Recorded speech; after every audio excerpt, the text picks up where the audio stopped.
जय श्री गणेशाय नमः। त्रिनेत्र ज्योतिष में आज आपका बहुत बहुत स्वागत है। चर्चा करनी है हम लोगों की शनि के गोचर की। साधारणतः गोचर हम लोग चंद्र से देखते हैं, परंतु मेरा जो ये एनालिसिस है, जो मेरा आकलन है, वह लग्न के अनुसार है।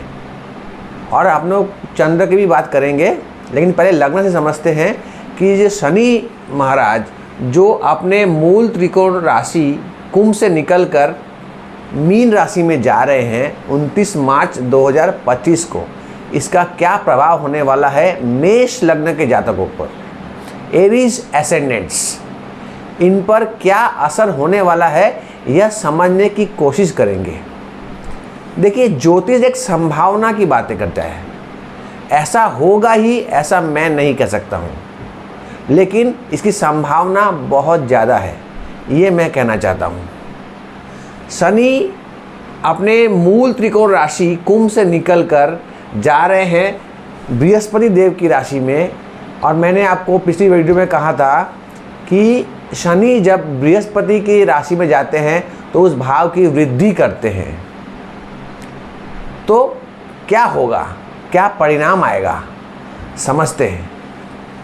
पहली बात तो ये समझ लीजिए कि शनि एक अशुभ ग्रह है, एक पापी ग्रह भी कह सकते हैं हम लोग, लेकिन वे कर्मों के कारक भी हैं और लाभ के कारक भी हैं। मतलब कर्मेश भी है, लाभेश भी है मेष लगने वालों के लिए। और शनिदेव ऐसे ही कर्म फलदाता और दंडनायक भी हैं, तो कर्मों का फल भी वही देते हैं और दंड भी शनि महाराज ही देते हैं। तो मेष लग्न यानी काल पुरुष की कुंडली समान है। अब यहाँ पर जब जाएंगे शनिदेव अपने बृहस्पति देव की राशि में, तो उस भाव की वृद्धि होगी। और ये द्वादश भाव है मेष लग्न वालों के लिए। द्वादश भाव यानी व्यय का भाव, यानी खर्च का भाव, यानी हॉस्पिटलाइजेशन, यानी जेल, यानी आइसोलेशन, यानी फॉरेन, यानी आपके शैया सुख को भी यह निर्देश करता है। तो यहाँ पर जाने से क्या होगा? यहाँ पर जाने से ये होगा, ये भाव की वृद्धि हो जाएगी और आपके संबंध जो हैं विदेश से बन सकते हैं, आपके खर्च बढ़ सकते हैं, अनावश्यक खर्च भी बढ़ सकते हैं, क्योंकि शनि मूलतः अशुभ ग्रह है। तो अशुभ फल अवश्य देंगे अपने कारक तत्व के अनुसार। तो यहाँ पर शनि इस भाव की वृद्धि कर देंगे। अब ये आप पर है कि आप कहाँ पर हैं और आपकी इच्छा क्या है और आपका क्या समय चल रहा है, दशा क्या चल रही है, सारा कुछ आकलन करने के बाद और बाकी ग्रह की स्थिति, गोचर सब देखने के बाद आपकी कुंडली का आकलन किया जा सकता है। यहाँ केवल मैं शनि महाराज की जो गति है और जो शनि महाराज जो अपने स्थान परिवर्तन कर रहे हैं, इसका क्या प्रभाव होने वाला है हर एक लग्न को, यह मैं कहना चाहता हूँ। मेष लग्न वालों को यहाँ पर यह भाव की वृद्धि होगी, तो खर्च बढ़ सकते हैं, अनावश्यक खर्च भी बढ़ सकते हैं। और अगर आपके योग हैं तो फॉरेन ट्रैवलिंग भी हो सकते हैं, आप बाहर विदेश जा सकते हैं अपने कर्म के लिए। इनकी तीसरी दृष्टि पड़ेगी आपके धन भाव पर, और शनि की कोई भी दृष्टि शुभ नहीं होती है, सारी दृष्टियां अशुभ ही होती है। केवल जब अपने राशि में दृष्टि हो तब उस भाव को की बढ़ोतरी होती है, अन्यथा नहीं। तो यहाँ पर यह शनि की अपनी राशि नहीं है, यह शुक्र देव की राशि है। यहाँ पर क्या होगा, आपका धन में कुछ कंट्रोल आएगा, शनि कंट्रोल करेंगे, स्लो कर देंगे आपके वेल्थ को। आपके परिवार में इसका अशुभ प्रभाव पड़ सकता है। तो यह अशुभ प्रभाव आपके धन भाव, परिवार भाव, आपके वाणी पर भी पड़ेगा।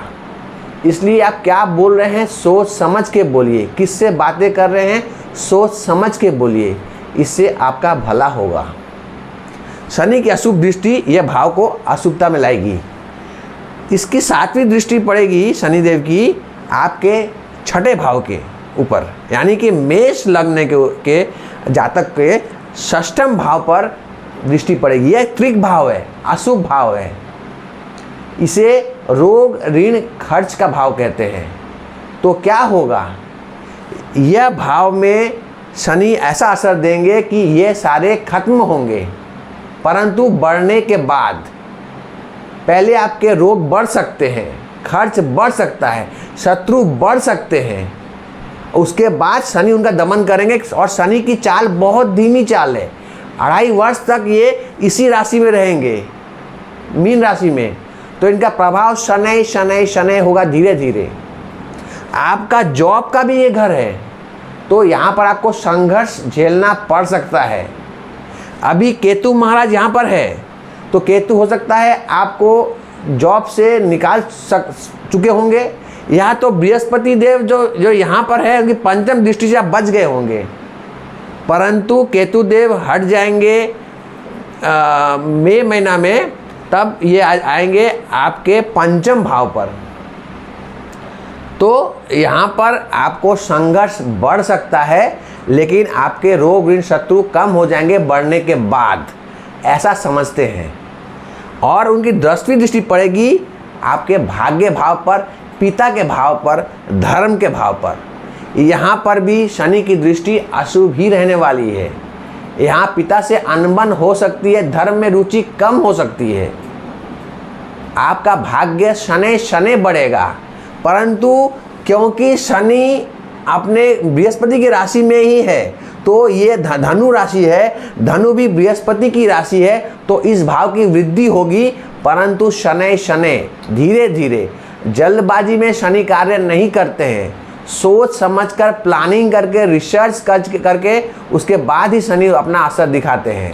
तो आप अचानक कुछ उम्मीद मत कीजिए, धीरे धीरे होगा, अच्छा होगा।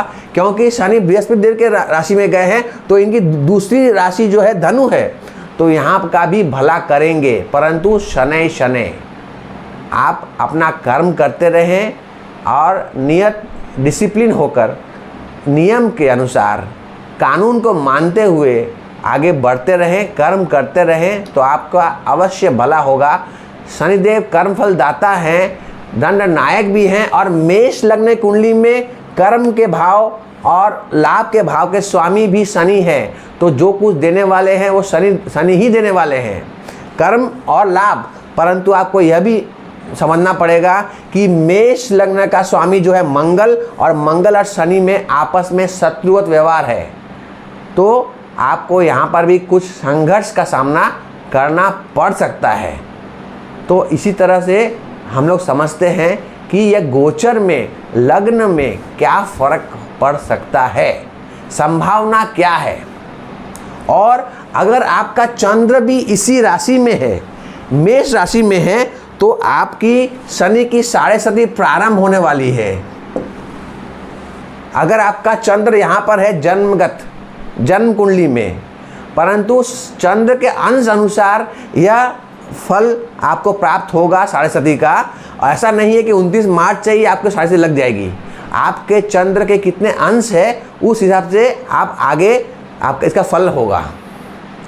और एक बात मैं कहना चाहता हूँ, अगर जन्मकालीन आपका शनि भी द्वादश भाव में है, तो इसे कहते हैं सैटर्न रिटर्न्स, मतलब शनि अपने पुराने भाव में आ रहे हैं, जहाँ पर जन्मकालीन थे वहाँ पर आ रहे हैं। तो अगर आपकी उम्र 30 साल के आसपास है तो ये पहला सैटर्न रिटर्न्स है, और 60 साल के आसपास है तो आपका सेकेंड सैटर्न रिटर्न्स है।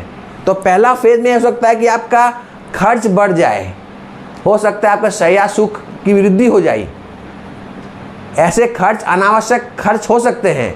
लेकिन अगर 60 साल की उम्र के पास हैं तो हो सकता है आप मोक्ष के बारे में सोच रहे हैं, तो आप में ट्रांसफॉर्मेशन आएगा, आप में बदलाव आएगा, परिवर्तन आएगा। शनि आपको डिसिप्लिन बनाएंगे, एक अलग तरीके से शनि अपना प्रभाव देंगे और आपको रिस्पॉन्सिबल बनाएंगे।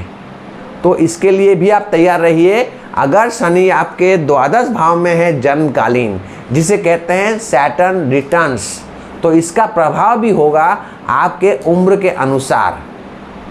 तो यह गोचर में लग्न अनुसार मैं यह कह सकता हूँ कि यह शनि का गोचर कैसे जाएगा आपको, ऐसी आप उम्मीद कर सकते हैं, ऐसी संभावनाएं हैं। आज का विषय मेरा यहीं पर समाप्त होता है। आप मुझे आज्ञा दीजिए, अगले वीडियो में हम लोग वृषभ राशि के बारे में, वृषभ लग्न के बारे में बातें करेंगे। तब तक के लिए मुझे आज्ञा दीजिए। राधे राधे।